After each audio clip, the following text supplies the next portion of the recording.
Gente, vamos ocupar as primeiras cadeiras aqui, se for possível, né? Vamos ocupar. Para nós darmos início à Assembleia, nós estamos no horário, inclusive atrasados, né? Já atrasamos aí em 9 minutos, 10 minutos.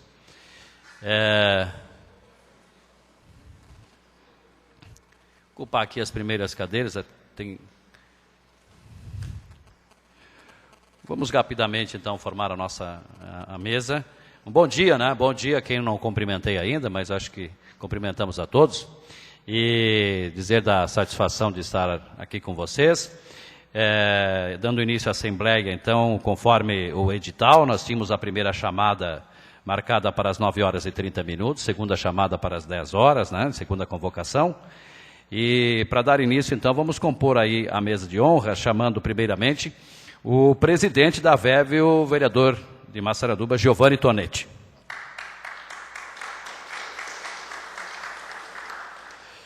Convidar o presidente desta casa, representando os demais presidentes das câmaras associadas, o vereador Vanderlei Sassi.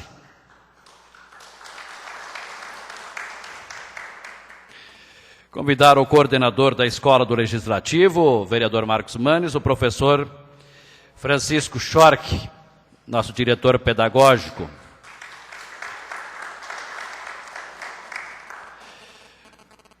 Convidar também o presidente da Câmara de Corupá, que vai tomar posse hoje no Conselho Consultivo, o Cláudio Finta.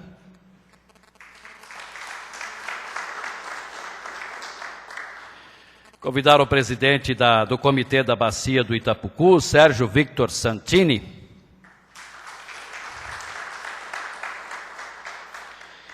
E convidar a responsável pela contabilidade da nossa entidade, né, a Caroline Tomazelli, e agora o outro nome que eu não peguei, né?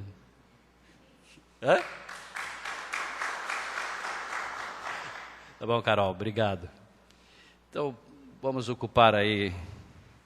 Então, faço a leitura do edital. A diretoria executiva da Associação de Câmaras e Vereadores do Vale do Itapucu, a VEV, está convocando, então, essa reunião, essa assembleia, para a seguinte ordem do dia: posse dos novos conselheiros do Conselho Consultivo, leitura e aprovação da ata da Assembleia anterior, aprovação do balanço financeiro de 2015. Nós teríamos aí a apresentação do secretário de Desenvolvimento Econômico Sustentável, o secretário Carlos Chiodini, e ele enviou uma correspondência para a VEV, dizendo que está impossibilitado. Hoje ele está numa agenda em Brasília. E o deputado estadual Vicente Caropreso, também a gente havia formulado um convite para estar aqui, e ele nos explicou que hoje, como tem matérias importantes na Assembleia, também não poderia estar presente.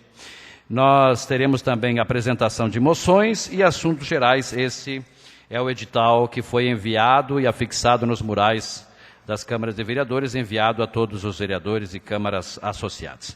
Passo a palavra ao presidente da VEV, vereador Giovanni Tonetti, para, então, dar sequência aos trabalhos dessa Assembleia. Por favor, Giovanni. Bom dia a todos. Agradeço a presença das demais autoridades, dos colegas vereadores, convidados, cidadãos da comunidade e da imprensa, e declaro aberta a nossa Assembleia Geral. Conforme o edital de convocação, no primeiro item da pauta, teremos a posse dos novos conselheiros do Conselho Consultivo. Conforme o Estatuto, participam desse conselho os presidentes das câmaras associadas e os ex-presidentes. Neste ato, estamos empossando 2 novos conselheiros que assumiram neste ano as presidências de suas casas. O vereador Vanderlei Sassi, de Massaranduba, e o vereador Cláudio Finta, de Corupá. Eu peço que fiquem de pé para fazermos por aclamação da Assembleia com uma salva de palmas.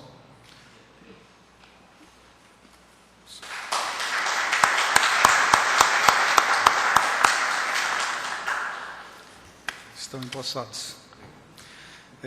Coloco em discussão a ata da última Assembleia, que todos os vereadores já receberam. Se houver necessidade, nós faremos a leitura da mesma.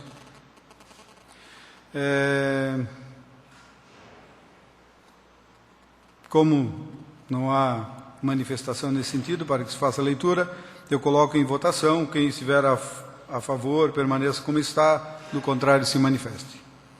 Aprovada a ata da Assembleia anterior. Na sequência, conforme nosso edital, nós faremos uma breve explanação do balanço financeiro da VEV de 2015 pela contabilista Edith Tomazelli, que é responsável pela contabilidade de nossa associação. Então, eu convido a Carol que faça essa explanação. Pode ser. Está funcionando? Conforme 2014, a VEV ela tem uma reserva ainda em aplicação em 2015, mais perto. Em 2015, ela conseguiu deixar uma reserva de R$ 22.529,94. O que está acontecendo com a VEV é que em 2014 gerou um prejuízo de 4.728 e em 2015 8.796. O que está acontecendo com a parte financeira da VEV é que está arrecadando menos do que está gastando mais. Os custos da VEV não são maiores do que a arrecadação que vocês estão fazendo. Até inclusive por isso que foi colocado, acho que 20% de aumento, né, Piran? Então, assim, o que a VEV está fazendo? Ela está se mantendo estável financeiramente, porém ela está usando as reservas dos anos anteriores.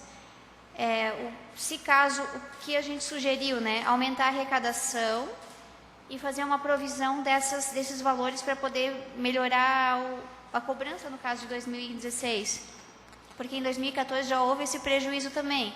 E em 2015 aumentou o prejuízo, porque aumenta as despesas, e a arrecadação aumentou, não aumentou proporcional a arrecadação não aumentou proporcional às despesas. Então, se caso acontecer em 2016 a mesma coisa, ano que vem o prejuízo aumenta também. Por isso, esse reajuste. Vai ser entregue para cada Câmara uma cópia do livro diário e do livro Razão. Qualquer dúvida que vocês tiverem, podem entrar em contato com a gente. Piran. A gente conseguiu manter a mesma mensalidade, né? Os presidentes sabem disso, por 3 anos. Né? Mantivemos a mesma mensalidade e não diminuímos o ritmo de cursos e eventos que nós vimos fazendo. Usamos as reservas, mas ao mesmo tempo nós tivemos no ano passado, inclusive, que foi o ano que mais gerou despesa, nós tivemos a formação para os futuros vereadores. E parte deste curso, né, dessa formação foi então feita pela própria entidade. A escola arcou com toda a parte de despesa de lanche e etc. E também com 3 palestrantes do evento. Então aumentou um pouco. E nós usamos essa reserva para fazer esse curso junto com a Escola do Legislativo da Assembleia.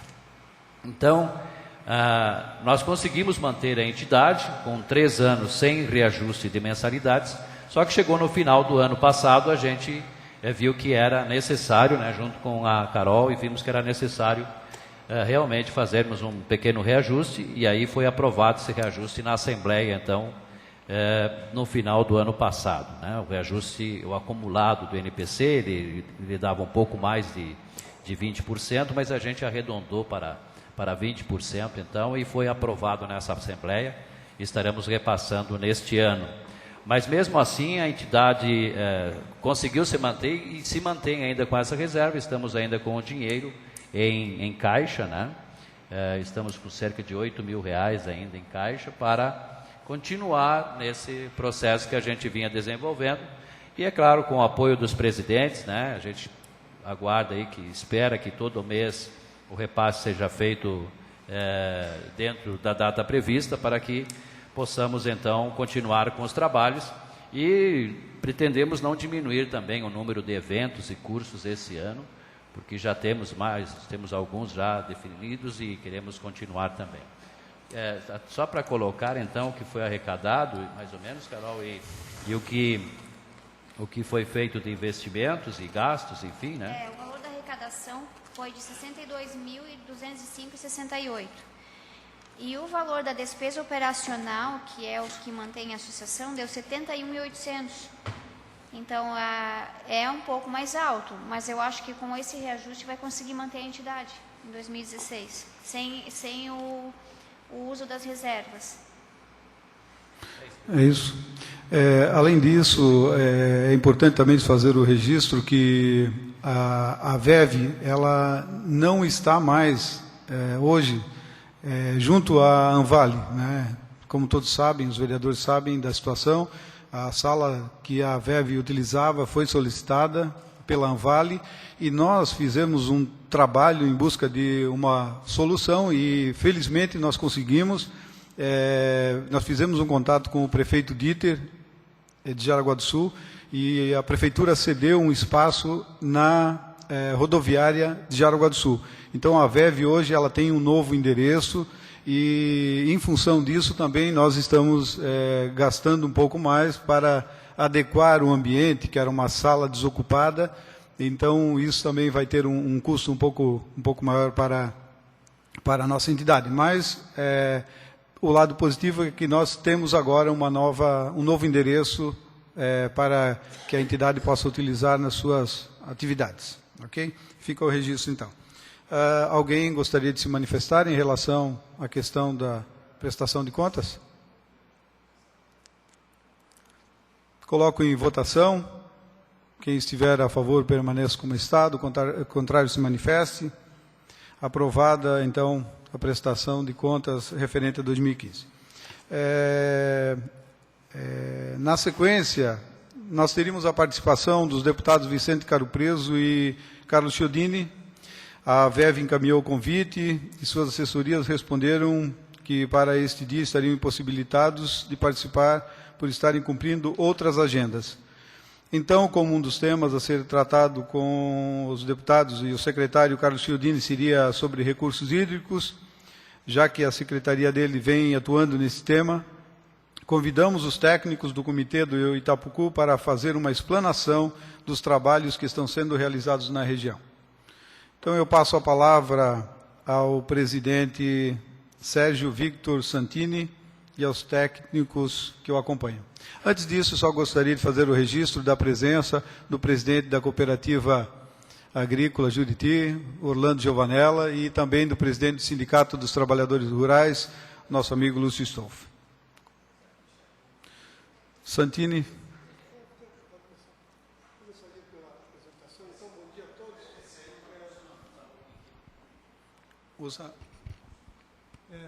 Bom dia a todos. Para cima.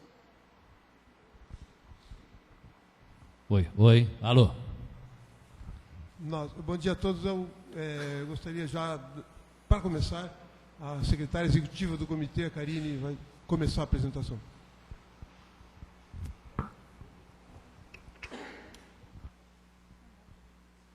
Bom dia a todos. Então, primeiramente, eu gostaria de agradecer o convite pelo PIRAM, para a gente estar aqui um pouco falando sobre os nossos recursos hídricos aqui do Vale do Itapucu, né?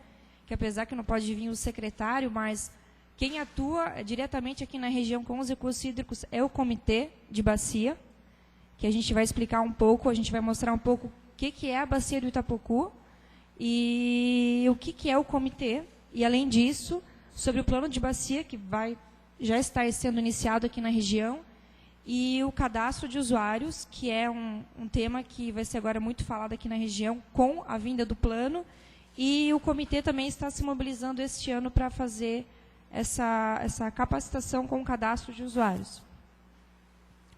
E também nós gostaríamos de aproveitar essa situação para apresentar um novo livro, que a gente vai lançar logo mais, na próxima Assembleia, dia 17 de março, mas a gente já queria aproveitar para deixar até para a VEV e para todas as câmaras de vereadores, que é o Atlas da Bacia do Itapucu. Então, é um documento que não tinha ainda na região, que está trazendo todos os aspectos econômicos e ambientais da região. E também a gente vai deixar um material aqui para cada vereador do que o comitê vem fazendo até agora. Então, eu sou a Karine, eu sou secretária executiva do comitê. Esse aqui, então, é o nosso Atlas, que a gente vai estar distribuindo, então, para cada Câmara. Eu sou secretária executiva do comitê, sou engenheira florestal da Anvale. O seu Santini, ele é o presidente do comitê, e o Leocádio, da Fujama, é o vice-presidente. Nós temos aqui também o Bruno, que é o consultor técnico do comitê, e o Felipe, que é o nosso técnico também agora com o cadastro de usuários.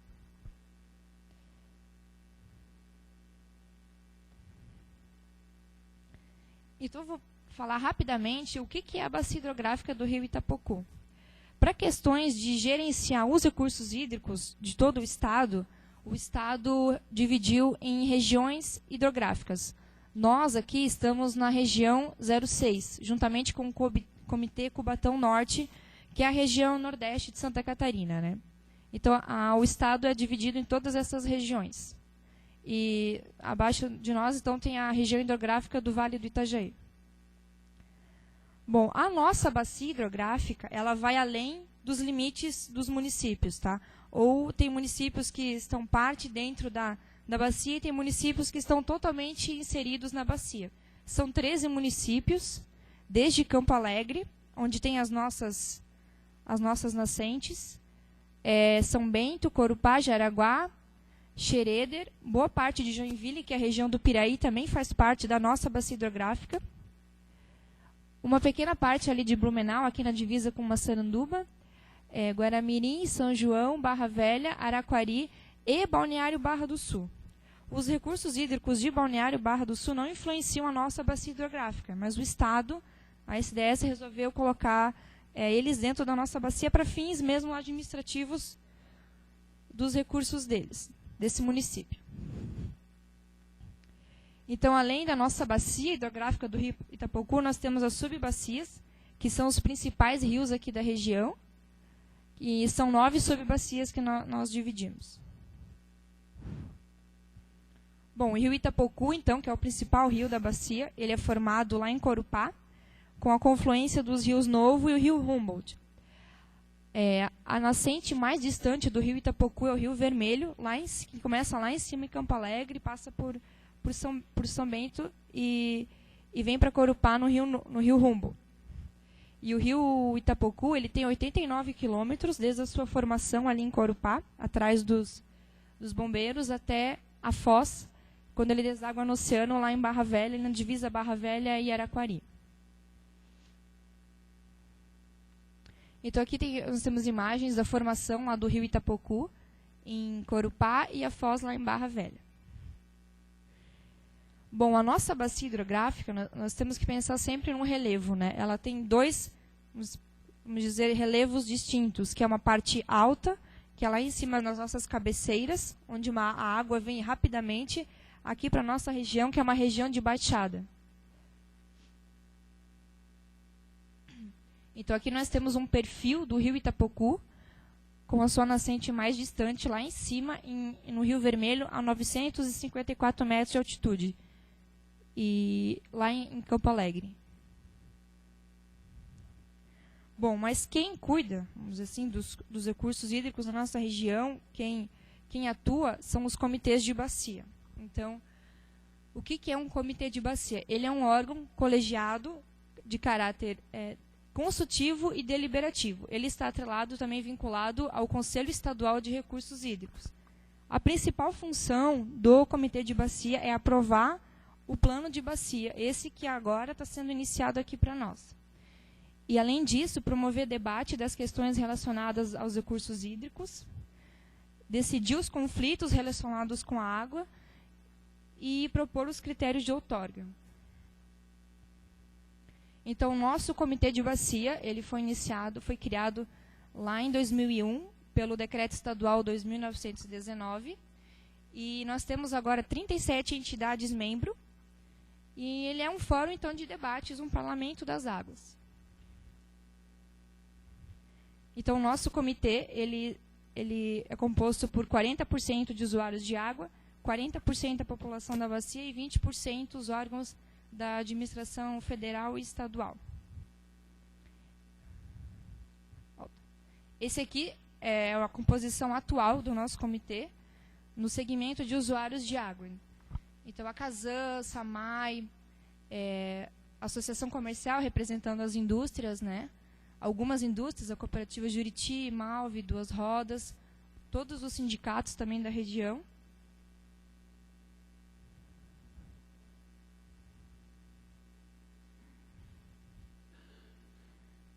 Então, esses são os nossos membros do segmento da população da bacia, que é a sociedade civil, todas as prefeituras da região, Instituto Rabugio, a Anvale também,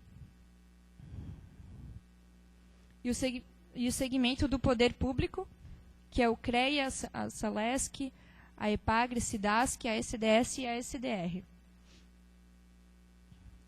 Atualmente, essa é a nossa estrutura do comitê, então a nossa diretoria. Nós temos também o nosso conselho consultivo, são os membros do comitê que participam deste conselho. E nós temos, por ano, 3 assembleias gerais ordinárias que são debatidas questões relacionadas aos recursos hídricos, né? Então, o comitê, como ele é um órgão colegiado só, a secretaria executiva dele está atrelada à Anvale, que dá toda a estrutura. E o comitê, ele trabalha com a Lei das Águas, que é a Lei 9.433 de 97. O comitê trabalha principalmente nos instrumentos, para colocar em dia os instrumentos da Política Nacional de Recursos Hídricos.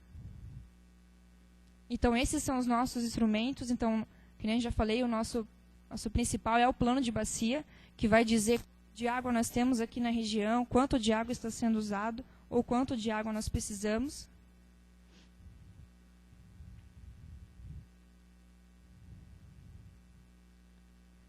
Então, o comitê agora ele vai trabalhar na mobilização do cadastro de usuários, porque com o cadastro de usuários a gente sabe quanto de água está sendo utilizado na região, para depois poder rodar o balanço hídrico, né?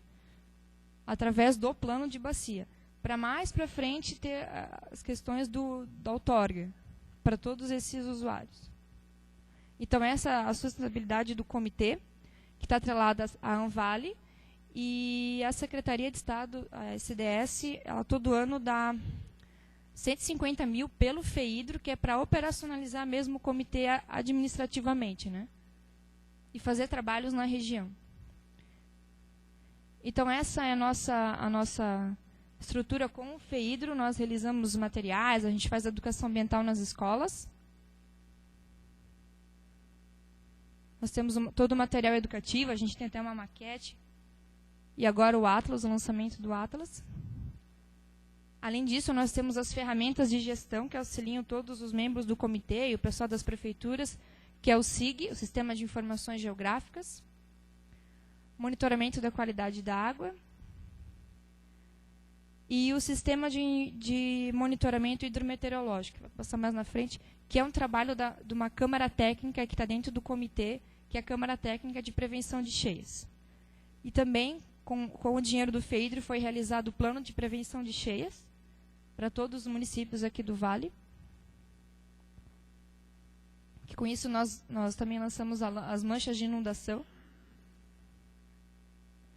Ano passado nós também adquirimos réguas e instalamos ali em Guaramirim, na SODAG, e atrás dos bombeiros de Jaraguá, porque aquela régua estava errada. E agora a gente vai instalar em mais um local, que é uma em Corupá, ali na formação do rio Itapocu, e a outra ainda a gente está estudando um melhor local. São seções de réguas, assim, né? Não tem telemetria, só mesmo tem que ir lá olhar o nível do rio.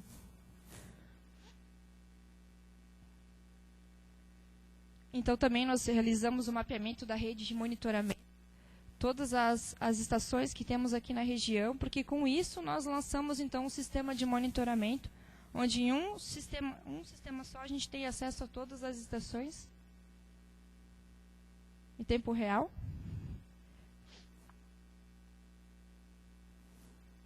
E o plano? O plano, o seu Santini gostaria de fazer um histórico, falar um pouco do que é o plano, então, da bacia do rio Itapocu.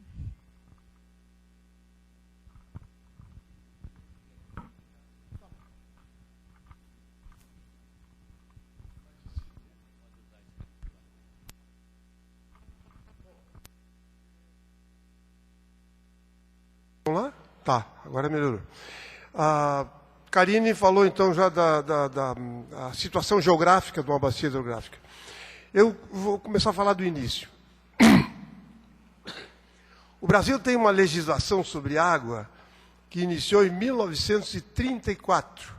Foi o primeiro Código de Águas. Naquele ano saiu o Código das Águas e o Código Florestal. O Brasil começou em 1934 a se preocupar um pouco mais com o meio ambiente, com legislações que ordenavam um pouco a situação no território nacional.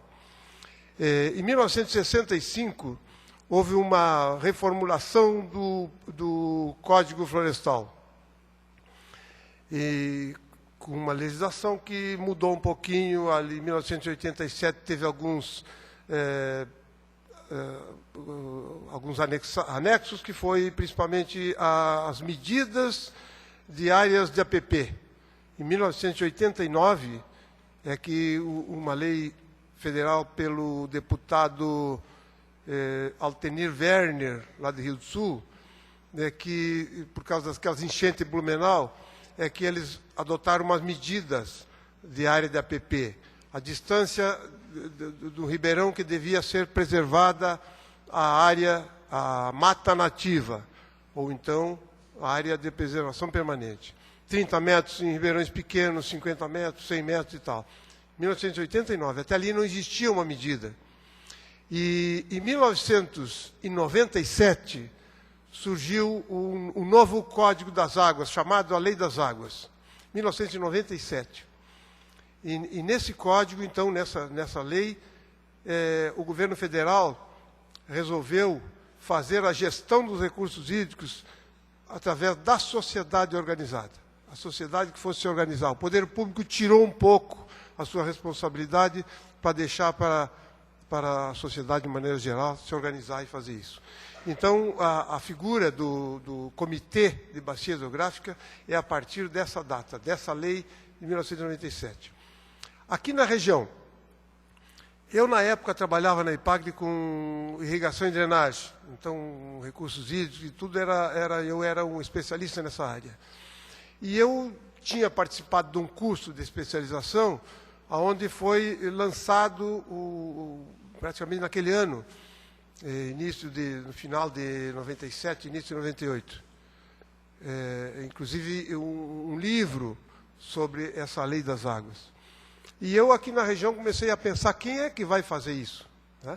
E surgiu, então, dentro da Anvale, no ano 2000, era a dona Maria Tereza, que era a secretária executiva, ela começou a falar com os prefeitos sobre isso. Então, o movimento começou por ali, dentro da Anvale. E eu, logicamente, porque estava dentro do programa do Estado, que era da IPAGRE, também fui convocado a fazer parte daquele grupo inicial. Então, em 2000 começamos, e em 2001 nós conseguimos, então, regularizar todo o comitê de Itapocu, criado pelaquela lei que ela mostrou ali, em 2001. Então, já estamos com 14 anos e meio de caminhada dentro do comitê. Eu fui o primeiro presidente provisório, depois assumi de novo mais para frente, e hoje estou na presidência. O comitê, então, ele é formado por quem? É formado pela sociedade civil. Quem são? Ali foi dado ali. Os usuários de água, todos os usuários de água, seja agricultor, seja urbano, estão representados dentro do comitê. Estão representados. Então, ninguém pode dizer, mas eu nunca fui convidado, não estou representado. Alguém está te representando, né? Usuário de água. A sociedade civil organizada, que são os municípios, vocês viram ali, as prefeituras estão representadas. Os sindicatos trabalhadores e uma série de entidades que são organizadas, fazem parte do comitê. E o poder público. O poder público é estadual e federal. O CREA, eu estou representando o CREA no comitê, a CIDASC, a IPAGRE, aqueles outros órgãos que apareceram ali. O poder público representa só 20%. Tá? Então, não é uma entidade chapa branca. Se nós for olhar para alguma coisa parecida, que seriam os conselhos municipais é formado, a maior parte, por gente oficial, né? Não é da sociedade. O comitê não. 40% são usuários de água, 40% são aquelas entidades organizadas e 20% apenas são das entidades oficiais do governo. Então, quem manda no comitê é esse grupo.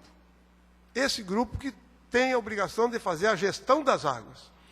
E nós começamos, primeiro, envolvendo, convidando todos os órgãos, todas as entidades, todas as pessoas que podiam fazer parte do comitê. E naquele início, então, foram convidados todos. Aí nós montamos o comitê com essas entidades. Nós somos em 40 membros. Ela falou 37, porque há 3 vagas em branco ainda. Mas são 40. 20% dá 8 da oficial, 40% dá 16 usuários de água e dá 16 das entidades, então, organizadas. Essa é a formação do comitê. Então, cada 2 anos, há uma eleição para presidente, vice-presidente e secretário executivo. São os eleitos. E aí é formado o comitê consultivo, que também ajuda a diretoria a tocar. Desde o início, a preocupação sempre foi do plano trabalhar para tentar chegar ao plano diretor da bacia hidrográfica. O Estado tem 16 bacias no Estado. Algumas já têm o plano, já começaram antes, se organizaram antes. Uma das primeiras é a bacia do Rio Itajaí, uma das maiores, né, que tem mais de 60 municípios. Então, eles passaram um trabalho danado, mas eles tinham por trás a FURB, né, a Universidade de Blumenau, que deu todo o apoio para o comitê de lá se organizar e se formar. Nós aqui temos o apoio da Anvale. Né? Nós tentamos fazer com que as faculdades da região entrassem. A Católica de Jaraguá, antes de ser católica, era a UNERJ, a de Joinville, a Univille, que também pega um pouco, mas a Univille hoje faz parte do Comitê Cubatão, lá de Joinville. E foi feito lá dentro da Univille toda a organização do comitê. Então, nós temos aqui a Anvale. Nós não temos um grande apoio, né? Contamos com a Anvale, mas não contamos com uma universidade, com uma instituição, né, acadêmica por trás, que tenha cursos relacionados à área. Aqui na Católica não existe nenhum curso relacionado a essa área de hídrica, né? Não temos engenharia ambiental, não temos engenharia florestal, não temos agronomia, não temos essas áreas técnicas que seriam onde a maior demanda de conhecimento de recursos hídricos. Então, o comitê tem, não digo uma dificuldade, mas não tem essa facilidade que outros tiveram. Por isso que o nosso comitê está ficando por último, quase por último, de fazer o plano. O secretário Chiodini, quando ele assumiu, ele se inteirou desse problema e disse que ia ver se tocava, porque os recursos hídricos estão dentro da Secretaria de Desenvolvimento Sustentável, a SDS. Assim como a Fátima, o órgão do meio ambiente, toda essa área do meio ambiente e recursos hídricos está nessa secretaria. E lá tem o Departamento de Recursos Hídricos, que é o que nos dá apoio em todas as nossas atividades aqui no comitê. E, então, o deputado Chiodini se preocupou e conversou lá com o pessoal dos recursos hídricos para adiantar o nosso... Nós seríamos praticamente o último das bacias a fazer o plano. Isso aí seria para 2016 para frente. E ele conseguiu. Então, o ano passado, nós assinamos um contrato com a empresa que vai fazer o plano diretor. É um plano complexo, então exige uma entidade que tenha um conhecimento para fazer esse plano.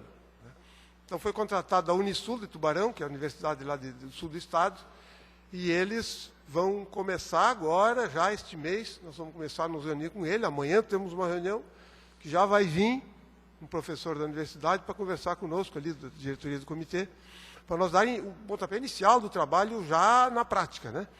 Isso vai exigir muita reunião, muito trabalho, muita demanda.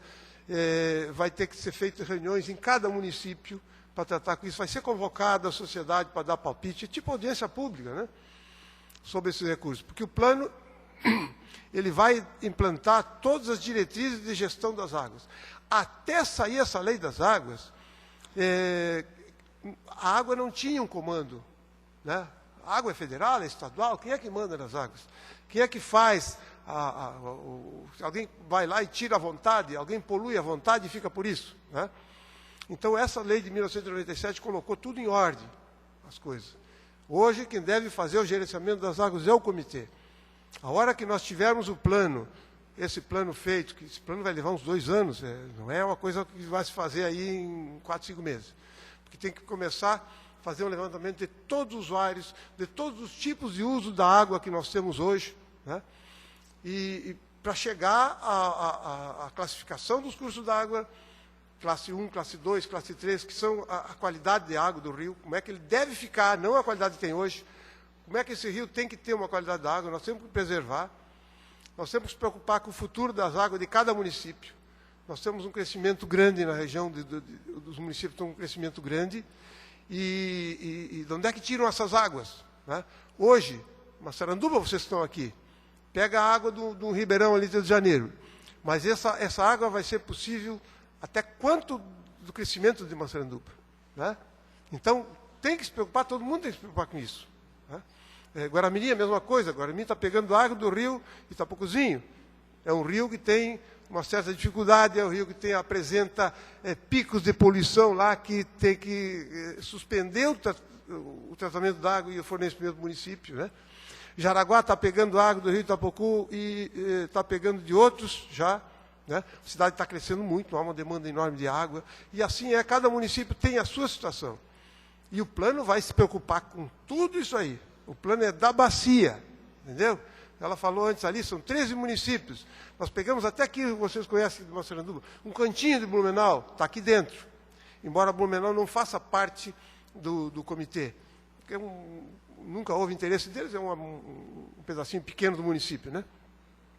Os outros municípios estão, desde aqueles fornecedores de água lá de cima, Campo Alegre faz parte do comitê, São Bento, né, que são aqueles que vai nos balizar que tipo de água vai vir de lá, né? Curupá também, os municípios abaixo aqui, todos eles têm essa dependência da água do rio Itapocu, seja para abastecimento, seja para outros usos, né? Nós nos preocupamos também muito com o uso múltiplo das águas.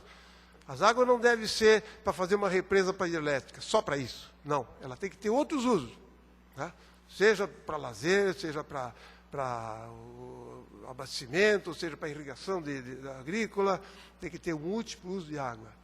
Então, também o plano vai se preocupar com isso. O plano vai se preocupar com todo esse detalhamento. É um plano complexo, por isso que eu disse, leva tempo, vai demorar.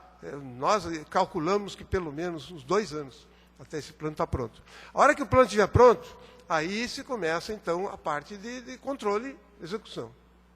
Ela falou também da qualidade da água, monitoramento da qualidade de água, não só para abastecimento urbano, mas uma qualidade de maneira geral. Tem um rio aí que não serve, ninguém tira água para beber, essas coisas. Mas ele tem que ter uma certa qualidade.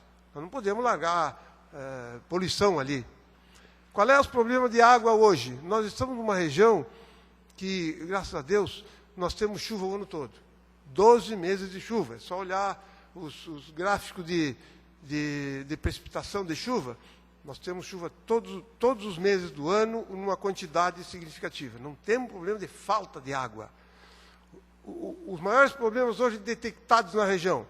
Não temos grandes problemas de poluição também. Uma das maiores poluições que tem da água ainda é urbana, é o dejeto das cidades. Nós não temos grandes indústrias poluindo o rio de um jeito como tem em outras regiões, comparando com outras regiões. Nós não temos essa falta de água também. Nós temos uma dificuldade também com turbidez da água. Hoje a preocupação, principalmente das entidades fornecedoras de água urbana. A turbidez da água. Qualquer chuvinha, a água fica numa turbidez tal que tem que, às vezes, parar o bombeamento. Esperar aquilo decantar um pouquinho. Por quê? Porque nós fizemos um mau uso do solo. Alguém está fazendo mau uso do solo. Seja para fazer... Até as estradas municipais são culpadas disso. Os loteamentos, as terraplanagens de uma maneira geral, que são feitas sem muito cuidado, sem muita fiscalização. Então, a primeira chuva que vem carrega aquilo tudo para o rio. Primeira coisa que a água está correndo limpinha, o rio está baixo, dá uma chuvinha lá, a água já fica amarelada, né? Então já dificulta um pouco até o uso da água, principalmente os urbanos. Então existe probleminha na região, mas nós estamos numa região que ainda temos rio de classe 1. Rio de classe 1 são aqueles que a água serviria para o fornecimento urbano, o fornecimento domiciliar, sem grandes tratamentos, apenas com uma simples filtração. Nós temos ainda rios de classe 1 na região. Nós deveríamos manter esses rios.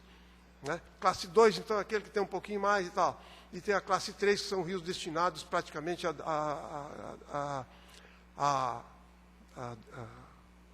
o desvio dos dejetos, das coisas e tal. E também falando nisso, está exigindo, é uma exigência federal hoje, que todos os municípios tenham um plano de saneamento. Eu não sei como é que está a situação de Massaranduba, eu não tenho acompanhado. Saneamento. Existe plano de saneamento, existe tratativa já do plano. Né? A Guaramirim aprovou no final do ano passado. O plano de Guaramirim foi aprovado, né? Plano de saneamento. Aprovado o plano. Agora tem que buscar recursos e implantar o sistema. Né? E a grande preocupação nossa aqui é exatamente a poluição urbana. Né? Que Jaraguá, até há pouco tempo, 100% não existia tratamento. Hoje já tem 30, 40, não me lembro, e está sendo implantada a estação de tratamento que vai chegar, parece-me que é 80% tratamento de água. Nós já visitamos o tratamento que está sendo feito e que é jogado no rio. É uma água relativamente limpa. Né? O esgoto tratado sai uma água realmente com uma certa limpeza. Né? Então é isso que nós queremos para todos os municípios, todos. Né? Não pensa que, porque Massaranduba não está dentro do Rio Itapocu diretamente, mas está dentro do Ribeirão Massaranduba, que cai ali no Putanga, que vai cair lá no outro, que vai cair lá na praia. Né? Tem todo esse complexo de fornecimento, aonde vai a poluição. Além de tudo, o plano de saneamento, claro que não vai ser só tratamento de água, ele prevê os dejetos sólidos, né, também. O plano de saneamento é mais completo, né? É água e lixo. Tudo isso aí. E nós queremos, então, o comitê vai querer pressionar os municípios que ainda não estão fazendo o seu plano, que não tem ainda recursos para implantar, para correr atrás e começar. Porque hoje nós estamos vendo aí, o pessoal está falando, o próprio Brasil, eles dizem que já tem mais de 50%, né? Mas quando vai chegar pelo menos 80%, vocês já viram a data? 1930 e quanto? Pô, isso para mim é longe para caramba. Então não há nada de plano para dizer assim, não, dentro de 2 ou 3 anos. Não, é tudo de 10, 15, 20 anos para frente. Se começar agora e não faltar recurso. Né? Então tem que haver pressão da sociedade em cima desses assuntos. Né? Isso que vai dar mais qualidade de vida para as futuras gerações. Senão nós vamos acabar sendo que nem São Paulo. São Paulo é cortado por 2 ou 3 esgotos lá dentro da cidade, né? Aqueles rios lá. Porque não houve o cuidado lá 200 anos atrás, que tinha que ter. Então, nós não queremos que daqui a 200 anos vamos nos culpar essa geração que passou aqui e não deixou nada. Nós temos que fazer esse trabalho. Então, o comitê é uma entidade nossa, de todos nós. Quem falar que não está sendo representado é porque está mal informado. Ele está representado no comitê. Então, se ele quer ter voz lá no comitê, ele tem que achar o representante e fazer um trabalho de levar as suas reivindicações nisso. Então, basicamente, sobre o comitê, né, rapidamente, para nós deixar o pessoal. Eu quero dizer que no início, me lembro lá no início, quando a gente convocamos as entidades, nós colocamos Câmara de Vereadores no comitê, mas pela ausência foram tirados. Porque o comitê, se não participar de 3 ou 4 a Assembleia, pode ser substituído, se não mostrar interesse. Então, a entidade que não mostra interesse se afasta. As prefeituras fazem parte até hoje. E a gente cobra muito quando não há representação lá. Uma Assembleia não foi o representante de lá, não foi o outro. A gente cobra isso aí. Para que realmente tenha a participação de todas as entidades. Agora...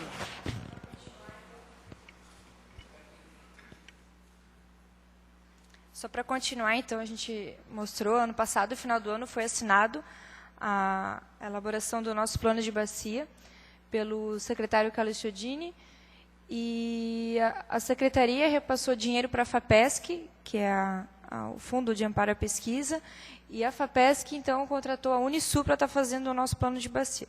Eles vão fazer o nosso de outro comitê e outra universidade vai fazer dos outros comitês. Agora vão ser 3 comitês que vão ser feitos, que é o Comitê Itapocu, Comitê Antas e Comitê Camboriú. E o plano estadual que vai estar sendo divulgado agora no início de março. E agora eu convido o Felipe para falar rapidamente sobre o cadastro de usuários de água.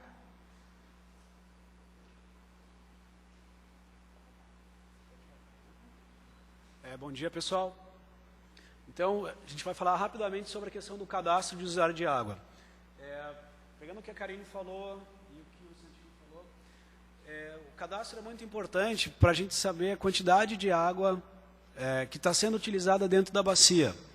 Tá? Para a gente saber, por exemplo, quanto a gente pode utilizar dessa água. Vamos pensar que toda a área da bacia da nascente e do vale utiliza toda a água potável, ou toda a água disponível, o pessoal de Barra Velha que está mais a foz não vai ter água disponível para utilizar. Então, o cadastro é importante para a gente poder fazer essa distribuição, ou para ter uma ideia de onde está sendo usado. Muito importante, o cadastro é gratuito, você faz ele online. Tá? Não precisa ir até algum órgão para fazer, e o próprio usuário da água deve fazer esse cadastro. Se precisar de ajuda, a gente vê alguma forma, mas ele é gratuito. Muito importante isso. Esses dados, então, eles vão ser integrados ao Sistema de Recursos Hídricos de Santa Catarina, né? E ali o usuário vai fazer uma declaração. Eu sou agricultor, eu uso tanto de água. Alguém vai perguntar, mas e se tiver um problema de eu colocar o dado errado? Eu tenho alguma sanção por isso? Eu tenho alguma multa? Não. Depois de feito o cadastro, ele vai passar por uma junta, ele vai passar por uma análise técnica, e o técnico vai verificar se ele está dentro dos padrões. Se realmente, eu tenho tal atividade, eu tenho esse consumo de água. Se estiver fora do padrão, de acordo com algumas diretrizes, o usuário cadastrado ele vai receber um e-mail, ele vai receber uma informação mostrando, existem algumas incongruências no teu cadastro. Então, reveja para que a gente possa te dar a aprovação desse cadastro. Tá? Então, é importante que as pessoas também, depois de enviar o cadastro efetuado, que elas verifiquem se esse cadastro foi aprovado ou não. Se ele não for aprovado, ele vai ficar no sistema como não aprovado. Lembrando, o usuário não vai receber uma multa, não vai receber uma penalização por isso. Mas a gente não vai ter informação para saber quanto de água está sendo utilizado. Então, é importante que ele reveja o cadastro de acordo com o que o técnico coloca, que está de incongruente, para que a gente tenha a ideia correta ou informação correta de quanto de água está sendo utilizado. Queria até aproveitar a presença dos vereadores e do Sindicato de Agricultores que estão aqui para que conversem com, por exemplo, o pessoal do sindicato com os agricultores para ver a importância que esse cadastro tem, né, para a gente ter a ideia total de quanto de água está sendo utilizado.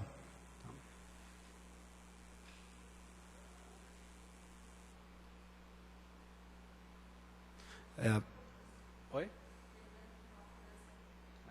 Bem importante também, o cadastro ele não é feito visando uma cobrança.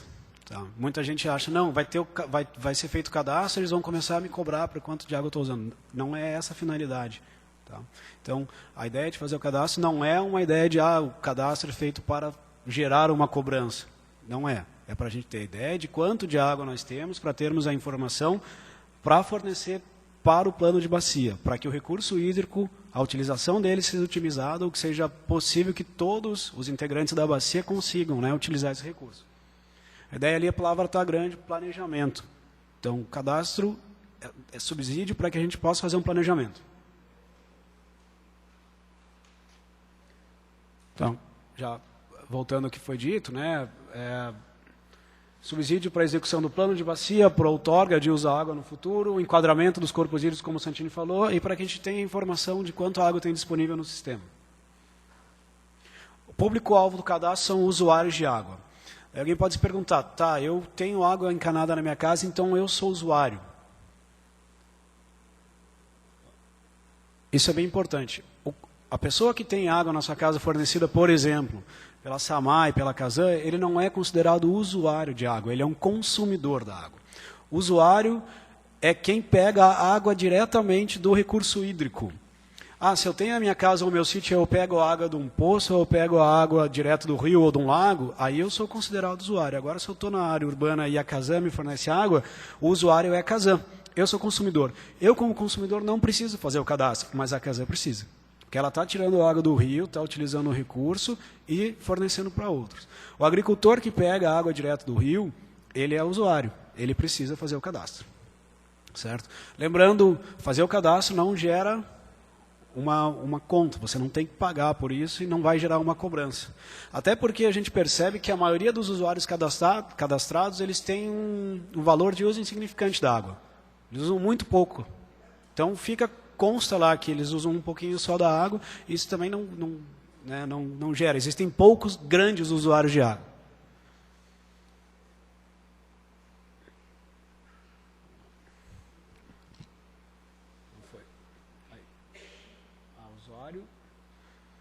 Setores usuários, né? Agricultura. Claro, dentro da agricultura existem várias atividades. Então, pecuária, sinocultura, granja, a própria, aqui muito forte, a risicultura, a bananicultura. No site do cadastro existem todas as atividades descritas, né? Daí vai, de acordo com a sua atividade, é preenchido. Esgotamento sanitário, então, geração de energia elétrica, indústria. Dentro da indústria existem várias atividades diferentes. E assim por diante. Então, aqui são exemplos de usuários que podem ser cadastrados. E outros usos também. O que não tiver descrito, se a tua atividade de usuário não está descrita em nenhum campo, vai para o campo de outros usos.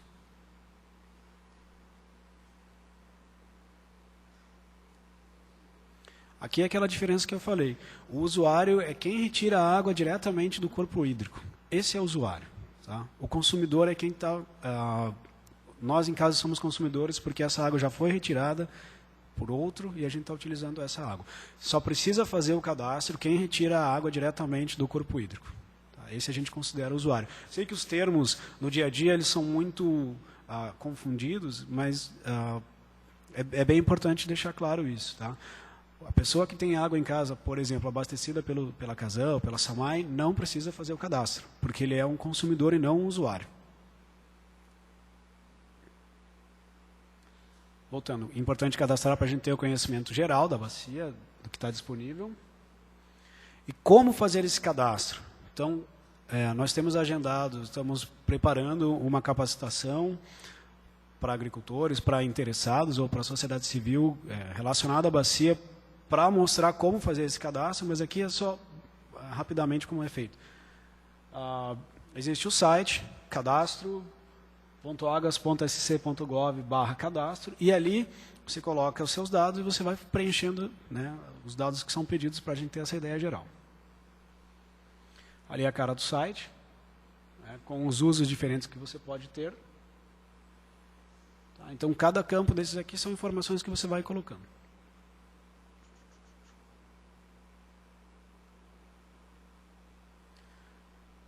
Aqui alguns dados sobre a quantidade de cadastros que nós temos. Nós temos na bacia 608, ou 609, 662 usuários cadastrados, né? Sendo que a maioria deles ali está ligados à irrigação, que é o azul claro, né, maior,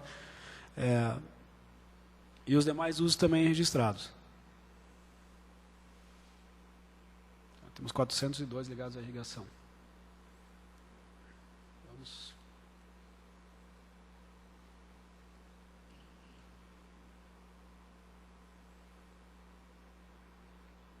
Aqui, separado por município, vemos que alguns municípios têm um cadastro maior, uma maior quantidade de usuários cadastrados também. Massaranduba ali está com a maior quantidade. Então, basicamente sobre o cadastro, como eu falei, nós estamos preparando uma capacitação, que vai ser bem mais explicativa do que essa aqui é só para ter uma ideia. O que tem que ficar bem claro é que fazer o cadastro não acarreta numa cobrança. Tá?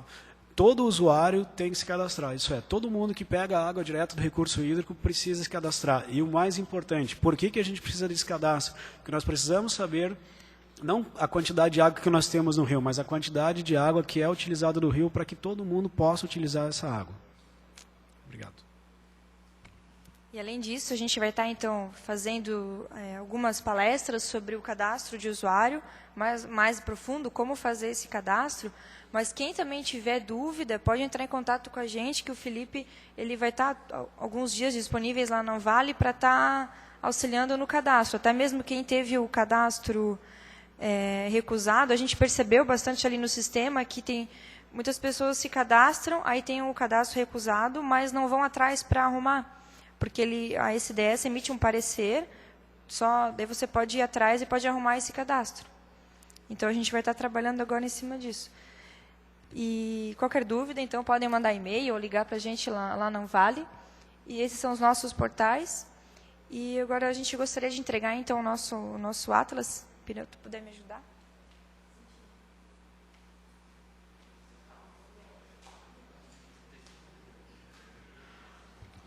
Coloquei para a Karine aqui que nós temos as câmaras todas representadas aqui.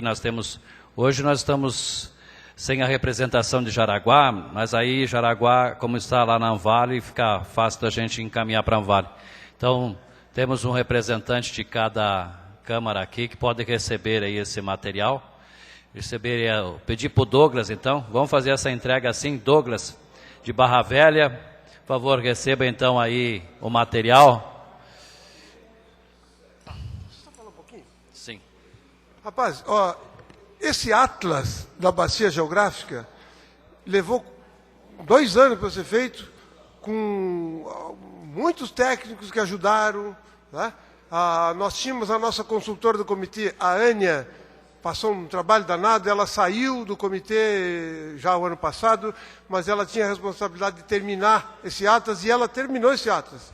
É uma pessoa que a gente sempre agradece em público pelo trabalho dela, extra que ela fez.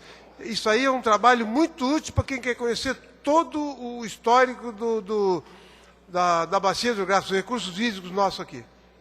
Levou um tempo e foi feito com recursos do Fundo Estadual de Recursos Hídricos. Santini vai entregar então agora para o Everaldo, representando a Câmara de Guaramirim, ele que também é do comitê, né, Everaldo?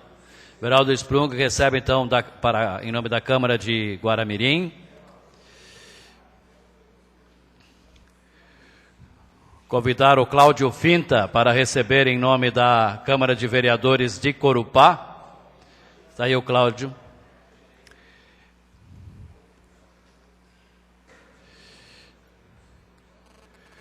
Convidar o Sandro Jarozinski para receber, então, em nome da Câmara de Vereadores de São João do Itaperiú.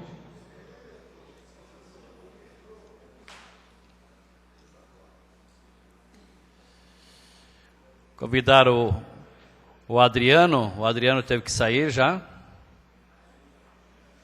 O Adriano Cate, que estava aqui com a gente, teve que se retirar, infelizmente, mas também depois a gente encaminha para Schroeder, tá? Vamos receber então o Vanderlei Sassi, recebe em nome da Câmara de Massaranduba.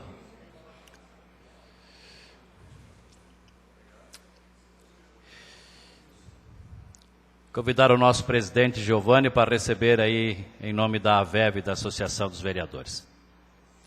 E será encaminhado então para a Câmara de Schroeder e também para a Câmara de Jaraguá do Sul. Né? Karine, eu acho que fica aí essa apresentação. Se alguém tiver alguma dúvida, podem perguntar. Eu não sei se o Geraldo tem uma pergunta.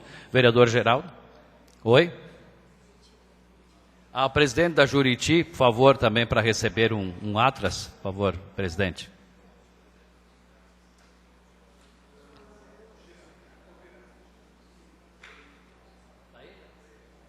Tem mais um do sindicato? Para o sindicato? Pode entregar um para o sindicato? O presidente do Sindicato dos Trabalhadores aqui também recebe aí um Atlas.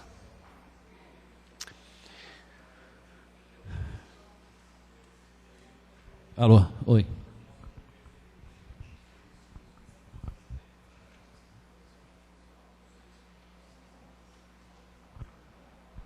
Alô. Bom dia a todos. Eu sou Geraldo Miquelus, vereador. A minha pergunta sobre a água seria os poços semi-artesianos que estão sendo furados aí. O rapaz aí falou em medição de água. Então, se eu tenho um poço artesiano, eu sou um usuário. e falou em medição de água. Eu queria saber se eles têm uma resposta de quanta água tem debaixo do solo. Porque eu posso furar um poço, meu vizinho pode furar outro. Então, para medir o que sai é fácil. Eu quero saber se tem algum programa, algum tipo de que mede a quantidade de água que existe debaixo desse solo. Porque ela pode ser de uma quantia menor ou pode ser de uma quantia infinita. Essa seria uma das minhas perguntas. Depois eu... Obrigado.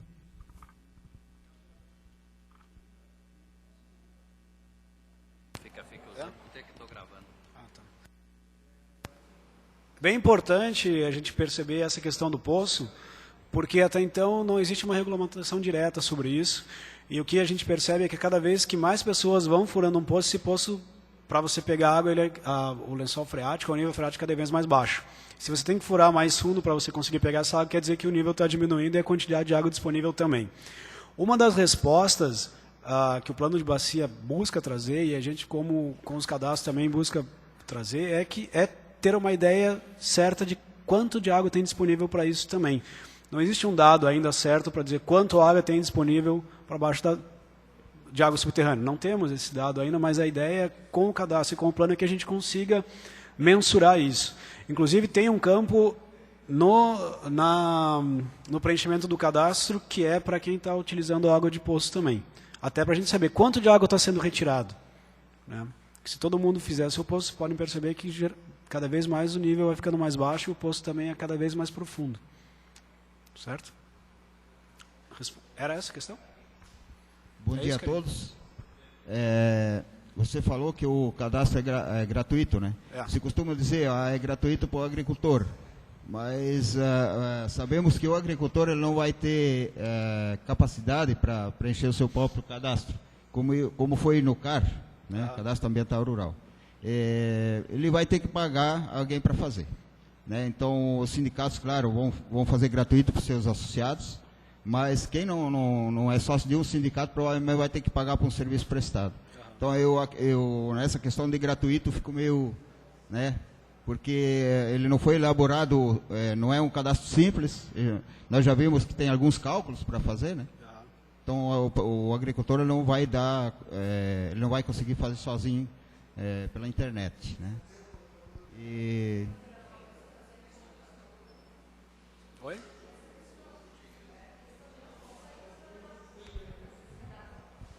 Senão seria necessário até Florianópolis fazer esse cadastro, né? Isso os técnicos lá da SDS que passaram para a gente. Então, por isso ser online no computador, mas daí realmente precisa de um auxílio. O que a gente percebe, como o senhor está certo em falar, muita gente não consegue fazer o cadastro por si só e precisa, ou acaba contratando um serviço para fazê-lo. Mas se for ver, a partir do momento que que ele está disponível para todos, ele torna-se gratuito, mas pela complexidade ou pela burocracia dele, muitas vezes se acaba pagando. Por isso a gente vai dar o curso de capacitação para auxiliar nesse cadastro. Em alguns momentos, vou estar disponível, não vale para isso, mas no folder que vocês receberam, podem virar na parte de trás ali, tem um telefone e tem um e-mail. O telefone, para ligar, você vai ter o custo da ligação, né? Ligar diretamente para a SDS, da 1h até as 5 da tarde, os técnicos estão lá disponíveis para isso também. Então, alguma dúvida com o cadastro, pode ligar lá que eles estão para resolver, ou para tentar mitigar ou auxiliar nesse cadastro. Mesma coisa por e-mail também, se possível. E, na verdade, nós já fizemos um levantamento de todas as instituições, de todos os sindicatos aqui na região, para nós estarmos capacitando eles para aprender a mexer nesse cadastro, para estar auxiliando os agricultores. Já tem uma data prevista? Final de março. Isso? Não sei se encaixa nessa discussão, mas assim, existe uma discussão, existe alguma cobrança por parte do comitê a respeito da substituição das fossas comuns, no caso, residenciais, por fossa filtro, alguma coisa, algum plano nesse sentido nunca foi abordado? Eu sei que dentro do Plano Municipal de Saneamento Básico existe, né? Mas assim, a nível de Anvale, como é que está essa discussão? Existe alguma discussão nisso dentro do comitê? Santini. comitê não faz esse tipo de cobrança, né? Aí, essa questão de saneamento, por enquanto, o comitê não tem interferido. O que nós avaliamos daqui para frente, quando se fizer o plano, é que vai ser cobrado dos municípios a implantação. Então, aí entraria essa parte de destinação do uso da água doméstica, né? Que teria que ser tratada. Vai ser exigido isso aí de todos os municípios. É só isso aí que tem. Mais alguém gostaria de se manifestar? Então, em nome da VEV, eu gostaria de agradecer ao Santini, a Karine, ao Felipe e aos técnicos pela brilhante explanação. O tema é extremamente importante. E também, Santini, gostaria de aproveitar para colocar a nossa entidade à disposição e, se possível, que ela pudesse também fazer parte e retornasse, né, na condição de partícipe, vamos dizer assim, né? E nós assumiríamos o compromisso de efetivamente participar das discussões. O tema é de extrema importância. Então, agradeço. E eu passo ao último item da nossa pauta. Eu gostaria que ele fosse sucinto, né, e objetivo. Nós temos 2 inscritos. O presidente da Câmara de São João do Itaperiú, o Sandro, tem uma manifestação para que nós façamos uma moção, e também o vereador Geraldo. Eu passaria então a palavra ao presidente da Câmara de São João do Itaperiú, ao Sandro. É o último ponto da nossa pauta. Bom dia a todos. Quero cumprimentar o presidente Toninho, assim estendo meu cumprimento a todas as entidades aqui presentes. O ponto que eu estou colocando nessa Assembleia da VEV hoje, eu acho que é de extrema importância, a respeito dos agricultores da região do norte catarinense que tiveram uma perda muito grande na produção do arroz aqui do norte catarinense, onde chegou em torno, no início da safra, de 70% a 80%.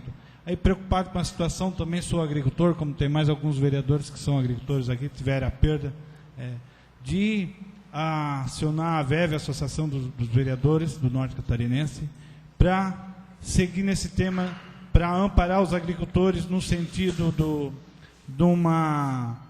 estender os financiamentos, prolongar os financiamentos, achar uma forma assim, Giovanni, para nós poder ajudar os agricultores. De que forma nós podemos ajudar? Totalmente sozinho eu tenho meu pensamento, mas nós temos que dividir os pensamentos para achar uma forma correta para atender os agricultores, que é o setor que sustenta o nosso dia a dia, as nossas famílias, as nossas casas. Porque ser um agricultor na terra, produzindo o alimento que após essa Assembleia nós vamos consumir nas nossas mesas, nós não vamos ter ninguém. E nós, como a classe representante política, nesse meio termo como vereador, nós temos que se preocupar e assim elevar os deputados estaduais, os deputados federais, os nossos senadores da República, e envolver toda a cadeia que o maior for possível para resolver essa situação. Assim também a questão dos secretários municipais da agricultura, os secretários da agricultura do Estado e assim por diante. Eu quero agradecer o presidente, o senhor Orlando, da cooperativa, onde que a gente teve uma conversa anterior a essa reunião, também que com certeza ele vai expor algum pensamento, né, a respeito dessa situação.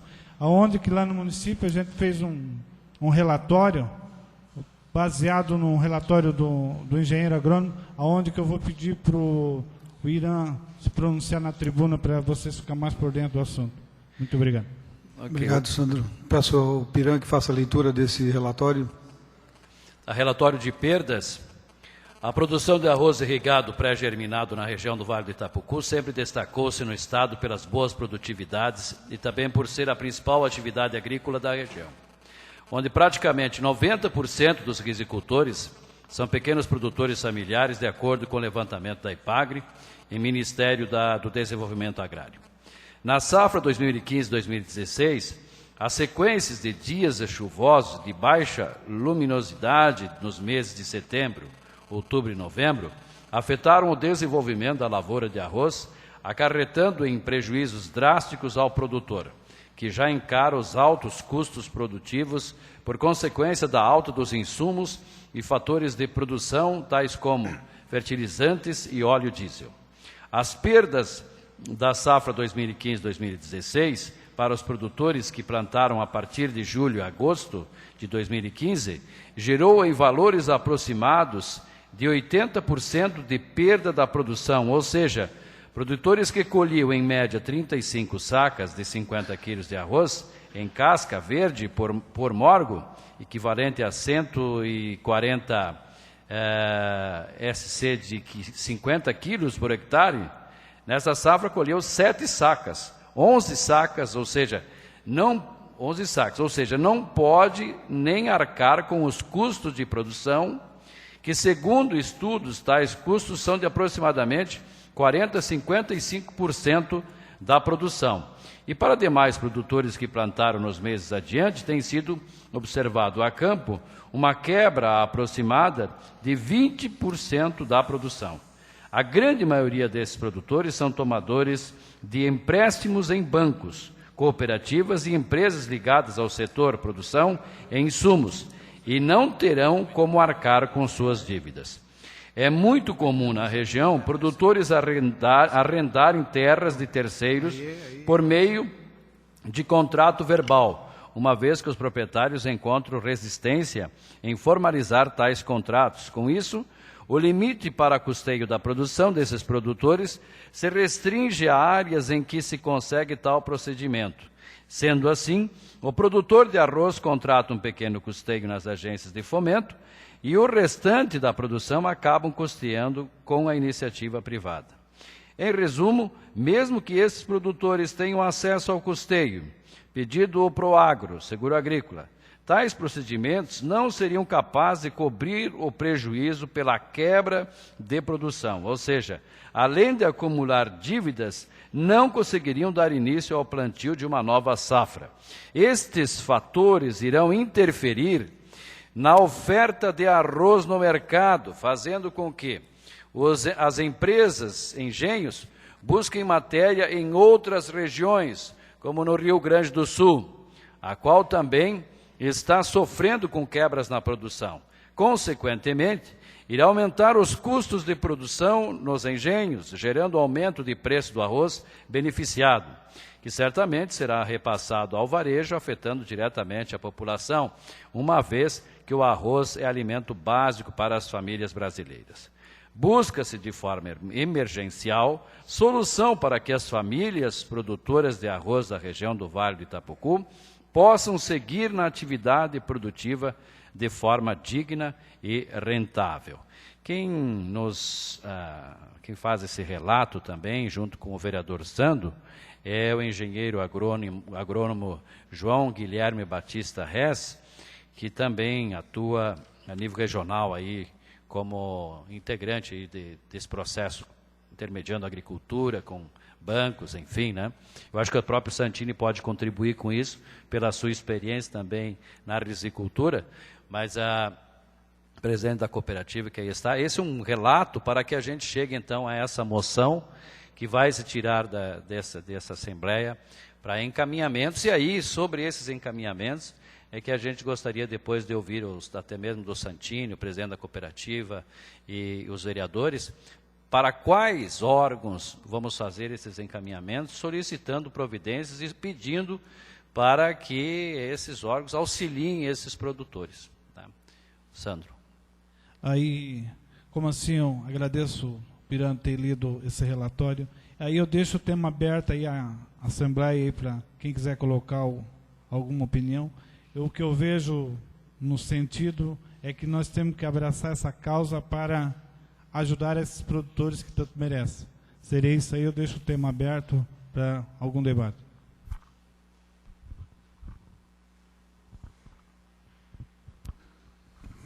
Veraldo. Bom dia. Agora, a mim não foi diferente dos outros municípios, aí também foi a quebra na produção de arroz, lá foi grande. Vários produtores que plantaram um arroz ciclo curto no começo do mês de agosto, aí né, tiveram perca total da lavoura, tiveram que plantar arroz de novo, que na hora da floração foi muita chuva, né, abortou os cachos, veio cacho, né, todo falhado, sem nenhum arroz, só palha mesmo. Então, assim, esses agricultores tiveram que plantar de novo, né, então entraram, alguns tinham financiamento, né, não sei se já houve uma resposta do banco a referente se vão custear a despesa ou não, porque esse seguro agrícola é meio confuso, porque eu acho que se quando vai fazer um financiamento no banco, tu faz um financiamento, vamos falar em morgo aqui, o hectare, 120 sacos por hectare, é uma média, tu faz o financiamento em cima daquilo. Então o seguro devia ter sido feito em cima daquilo. Se você tira 70 sacos por hectare, o seguro tinha que pagar a diferença até os 120, porque tu fez o custeio tendo a expectativa de tirar 120 sacos por hectare. E se tu tirar 60 sacas, como é que tu vai pagar? Então, assim, eu acho que tem que ser tomar uma atitude em respeito a esses tipos de seguro. E eu apoio, parabenizo a iniciativa do vereador aí, Sandro, que o agricultor aí, a gente sabe a dificuldade que é se manter na agricultura, e passando, principalmente os risicultores aí passando por mais essa dificuldade, com certeza vai chegar a hora de pagar o banco e não vai ter capital para pagar, né? E o agricultor, ele de um jeito ou outro, ele vai tentar, porque ele honra suas dívidas, né? E só que se nós conseguir perante a Secretaria da Agricultura, nós mobilizarmos aqui, nós vereadores da região, para que esses pequenos produtores ou grandes produtores consiga refinanciar isso para pagar em 5 ou 6 anos com juro mais acessível, com certeza vai ajudar muito essas famílias, porque a nossa região aqui é tudo de pequenos produtores, né? E a gente tem que ter a agricultura passando por uma dificuldade dessa, com certeza nós como vereadores e líderes temos que se unir e tentar chegar a uma ajuda aí para esses agricultores. Obrigado, Everaldo. Presidente da cooperativa, Orlando Giovanella. Senhor Giovanni, obrigado pelo convite para participar, demais autoridades. Realmente é um tema bastante relevante para se tratar, vendo a dificuldade que muitos produtores vão ter de saldar seus compromissos com essa quebra bastante expressiva. Quanto ao seguro, quem acionou no tempo hábil, antes de entrar com a colheitadeira, tem muitos que vão conseguir, mas muito poucos. A maioria não vão conseguir. Só para saber qual é a perca de uma quebra dessa a nível de mercado que deixa de girar o dinheiro, só dentro da cooperativa, nós não temos dados finais, porque ainda tem andamento da colheita, mas a colheita continua com pequena quebra, mas mesmo agora ainda tem a pequena quebra na continuação da safra, mas em torno de 10 milhões de reais que a cooperativa deixará de girar para os seus associados. Então, é um número bastante expressivo que deixa de girar na região. Quanto ao encaminhamento para buscar alguma solução para isso ali, a minha sugestão, representando a cooperativa, e também sou presidente dos risicultores do litoral norte catarinense. Eu tive semana passada no Rio Grande, na abertura da safra e reunião da Câmara Setorial do Arroz a nível de Brasil. Lá se pleiteia também, junto aos órgãos federais, buscar recurso, que eles tiveram quebras e bastante expressivas em algumas regiões. A quebra em geral no Rio Grande se fala em torno de 15%, o levantamento que tem lá. Então eles estão pleiteando já há um mês ou mais, porque eles já sabiam dessa quebra, porque houve no plantio, buscando órgãos federais. Eu acho que com todo o apoio de todas as entidades, as câmaras de vereadores da região, nós temos a nível de estado uma Câmara Setorial do Arroz, ao qual eu participo também, faço parte sempre das reuniões que temos. Eu acho que temos o presidente da FENCOP, que é a associação, o deputado Newton Schaeffer, que faz parte dessa FENCOP, que é a Frente Parlamentar do Cooperativismo, junto à ALESC. Eu acredito que nós teríamos que fazer algum documento e nós, entidades, levarmos para a Câmara Setorial do Arroz, junto à Frencop ali, para podermos dar um encaminhamento mais forte a nível federal, juntamente com o pessoal dos gaúchos, que já tem encaminhado, mas que a gente tem bastante contato lá com eles, para podermos encaminhar uma coisa mais forte politicamente, porque vai depender de um ato mais político para tentar se resolver essa situação. Então seria o meu encaminhamento nesse sentido, mas aberto a sugestões. Só voltando à situação dentro da cooperativa, a cooperativa financia em torno de 11 milhões por ano de insumos para os associados, e já sabemos que vamos ter problemas de receber todos esses recursos de volta. Já estamos tentando ver alguma solução e negociando com o associado parcelamento para mais anos. Mas é a solução imediata, não é a solução definitiva, porque já tivemos a tempo passado esse tipo de negociação e você fica pagando, o associado fica pagando durante anos esse parcelamento que é feito.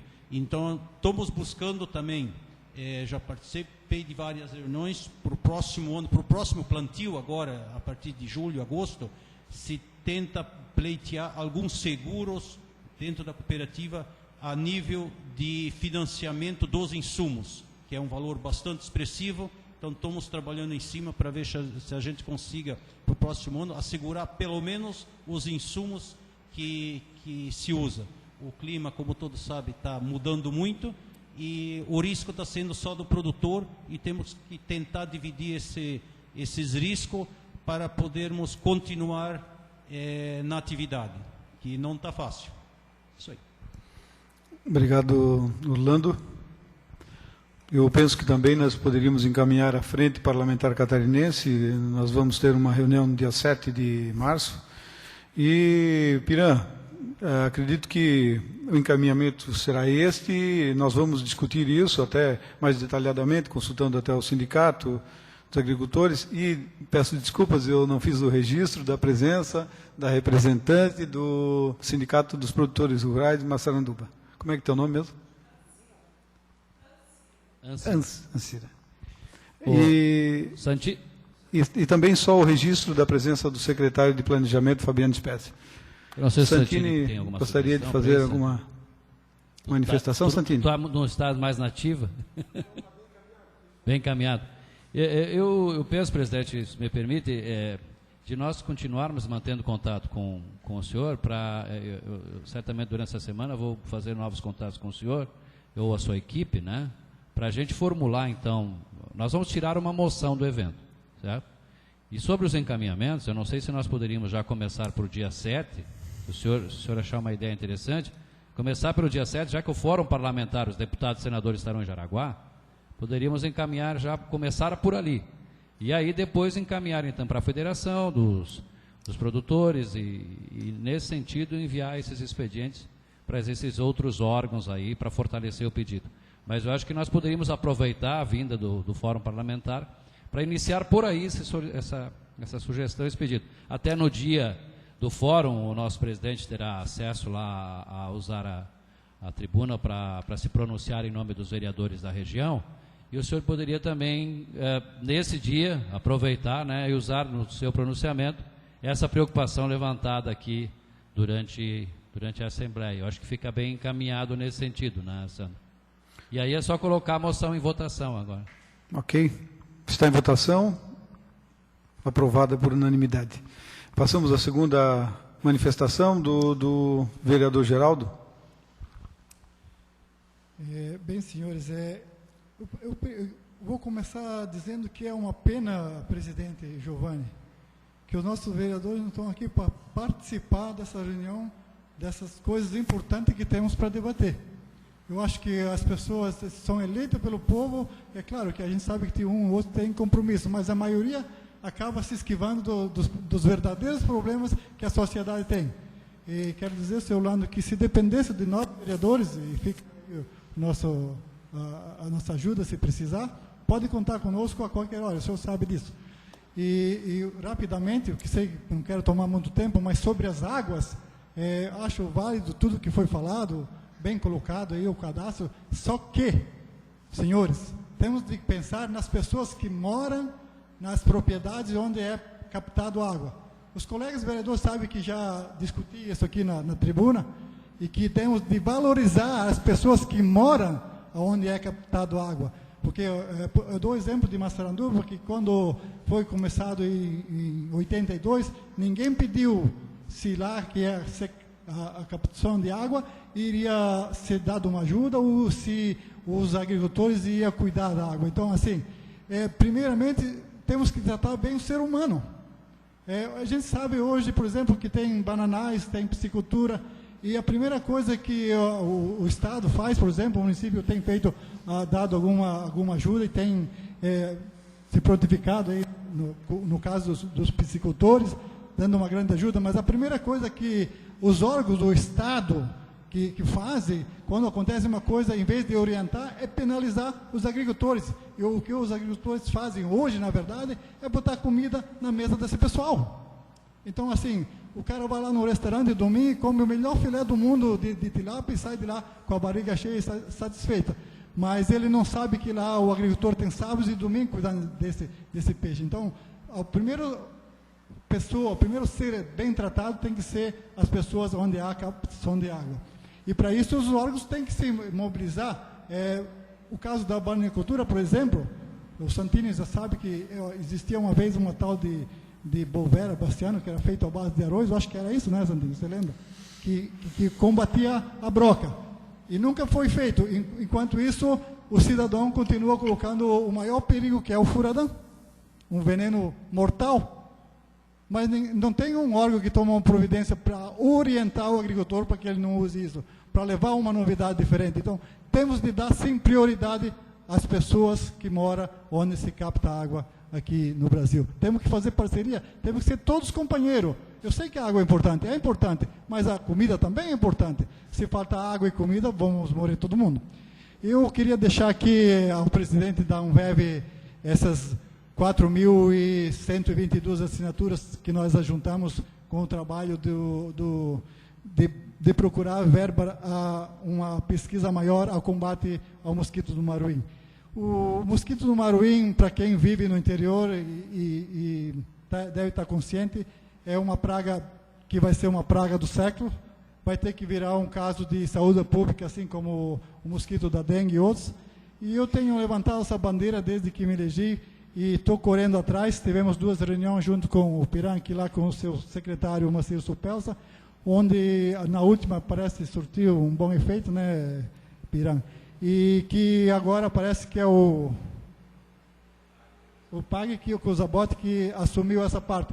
Mas desde lá para cá, Piranha, não tenho nenhuma notícia. Gostaria de que fizesse uma moção, que fizesse, como o senhor também já falou, uma reunião com o Zabotti, para ver quais caminhos realmente temos que tomar, né, com essa praga, o mosquito Maruim.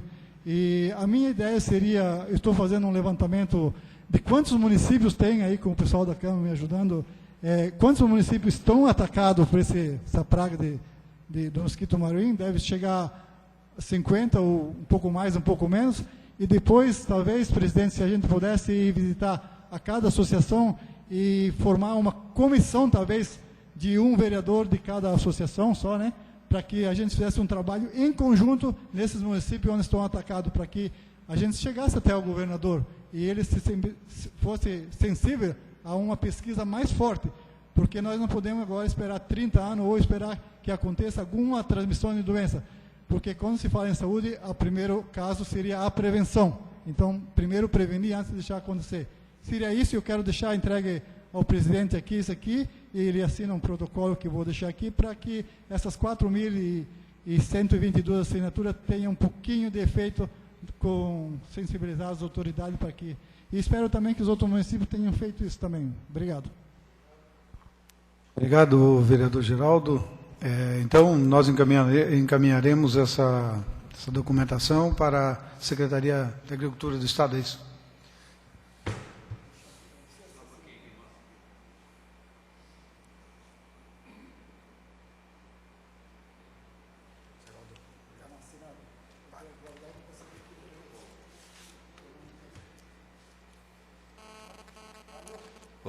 Só destacar, então, que, conforme o Geraldo colocou, a partir de agora, esse processo, essa discussão em torno do Maruim, vai ficar sob a coordenação da Secretaria de Agricultura do Estado, e o responsável será o Onésio Zabotti. Lá mesmo, nesse encontro que nós tivemos com o secretário de Agricultura, o Moacir Sopelsa, de lá mesmo ele designou então ao Onésio Zabotti para que eles interassem de como é que está essa situação da pesquisa do Maruim, do combate ao Maruim, e a partir daí conversasse com esse grupo que foi formado através de uma assembleia da VEV, sobre a forma como vai andar essa pesquisa aí, que já está em andamento já há muito tempo, né? Só que não foi encontrada uma solução ainda. Então, o Geraldo está muito empenhado nisso, junto com o Eugênio Jurazek, também de Jaraguá, que está empenhado, e a Associação de Vereadores abraçou essa causa. Estamos aí, presidente, prestes, né, a marcar uma reunião com a IPAGRE, até mesmo há uma solicitação da própria Anvale, que nós façamos uma reunião breve em breve para que não viemos a tratar não só sobre esse tema do Maruim, mas vai fazer parte dessa reunião, como também de que forma nós podemos acelerar e de que forma também a IPAGRE pode nos auxiliar mais não só nessa pesquisa, mas em outros atendimentos a nível regional. Ok. Alguma moção? Alguém gostaria? Então eu passo a palavra livre. Okay. Bom dia a todos. Com relação, senhor Geraldo, à sua colocação da valorização do pequeno agricultor com relação a águas, ontem à noite foi assinado um convênio com a Agência Nacional de Águas, a ANA, visando o desenvolvimento do programa produtor de água em Santa Catarina, voltado às propriedades rurais. A ação envolve assistência técnica para ajudar a capacitar equipes e preparar o produtor rural para que possa manter a sua propriedade adequada, sustentável para a produção de água de qualidade e quantidade. Temos a necessidade de implantar o pagamento por serviços ambientais, o PSA, um modelo em que as pessoas têm vontade de aderir e que vai trazer muitos benefícios para todos nós. Esta é a colocação do deputado, agora secretário Carlos Chiodini, que esse convênio foi assinado ontem com o governador Raimundo Colombo, só fazendo a colocação que o senhor colocou, referente aos agricultores que fazem essa preservação e que o governo do Estado já deu encaminhamento a essa situação. Seria isso, obrigado. Obrigado, vereadora. Aqui é do sul do Estado. Em algumas localidades já foram até entregues alguns pagamentos. No oeste de Chapecó, se eu não me engano, foi uma das cidades que já foram entregues. Então, no sul do Estado agora também está. Basta agora que nós reivindicamos isso aqui para a nossa região também. Obrigado, vereadora. Mais alguém gostaria de se manifestar? Então, em função do adiantar da hora, né? Eu agradeço. Assuntos gerais ainda? Não tem mais ninguém assuntos gerais, mas eu gostaria de lembrá-los mais uma vez, presidente. Não sei se o senhor ia fazer isso, mas eu vou lembrar mais uma vez, dia 7, né, é importante o que o Geraldo colocou, né, se nós pudéssemos fazer um movimento nas câmaras para levar o maior número de vereadores possível, né, para esse encontro do Fórum Parlamentar. Né, certamente haverá uma grande participação dos executivos, do Poder Executivo, das prefeituras, e uma grande representatividade dos empresários, porque também é um evento solicitado pelos empresários. Então, é importante que nós estejamos lá bem representados nesse dia, as câmaras de vereadores. Outra situação, é importante destacar aqui mais uma vez, essa talvez pegou meio de surpresa, essa questão da prestação de contas, presidente, mas assim, quando ainda antes da sua posse, né, ficou definido que todas as sobras de recursos que seriam arrecadados pela VEV, né, fosse aplicado exclusivamente em eventos de qualificação para os vereadores e servidores. Então, assim, como é uma entidade sem fins lucrativos, foi decidido numa reunião da diretoria, ainda na presidência do Alceu e antes até mesmo do Valmor Pianeser, ficou definido que aquelas sobras que nós tínhamos em caixa na VEV fossem aproveitadas e o mais breve possível em eventos, em cursos, e foi isso que a gente fez, né? Então a gente promoveu mais eventos, mais cursos, usando desse recurso. E mais uma vez, o que estou esperando vocês agora, os vereadores, enfim, toda a comunidade, na nova sala que é no terminal rodoviário de Jaraguá do Sul. Estamos montando ela ainda, mas deverá ficar pronta aí na próxima semana. Estaremos recebendo vocês lá. Obrigado. É isso. Então, sem mais delongas, eu agradeço a presença de todos e as nossas moções serão encaminhadas aos setores competentes.